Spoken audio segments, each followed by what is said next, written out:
In this video, I will show you how to count cells that contain text with case-sensitive matching in Excel like this. So let's get started. Here, in this Excel sheet, I have some cells having text values. Now, I want to count the cells containing the text app in uppercase.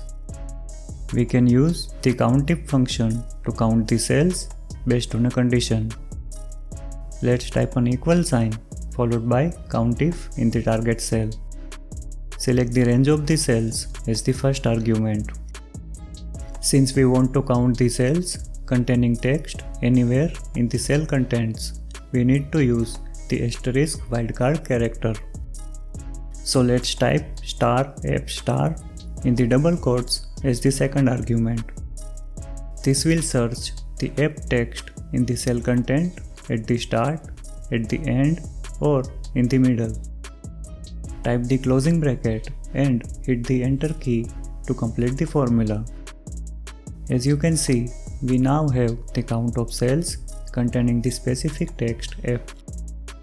However, as you might have observed, it is not case sensitive. For example, the content of this cell is in lowercase, but the COUNTIF function matched that cell with the uppercase app text. To count the cells that contain text in a case-sensitive manner, we need to use the SUMPRODUCT function along with the FIND and ISNUMBER functions. Here is the formula to do that. The FIND function returns the index position of the substring within the string if the substring is found. If the substring is not found within the text, it returns a value error. It accepts three arguments: find text, within text, and optional start number. The find function is case sensitive. For example, this find formula will return 1 as the lowercase a letter is located at the first position in the text.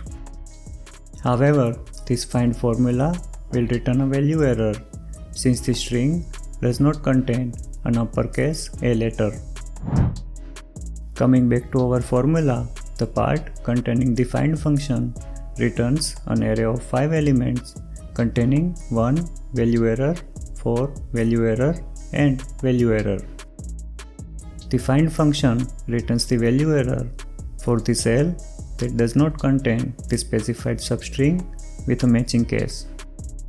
It returns the position of the search substring within the cell that contain the exact text including the case. Since cells 1 and 3 contain the exact text, we got the position of the substring within those cells. For the rest of the cells, we got the value errors. The ISNUMBER function returns true if the argument is a valid numeric value and false if it is not a numeric value. Since only first and third array elements are numbers, we got an array of 5 elements containing true, false, and false. For the SUMPRODUCT function to work, we need to convert these true and false values to 1 and 0 respectively. We can do that by applying the double negative minus. After applying the double negative, we get an array of 1, 0, 1, 0, and 0. Finally, the SUMPRODUCT function sums them up and the final result is 2. As you can see, we now have a count of cells that contain text in case-sensitive manner. The cells that contain the same text but with a different case are not included in the count. Watch these videos to learn more Excel tips, tricks, and how-to tutorials. If you found this video helpful, please like the video and subscribe to our channel.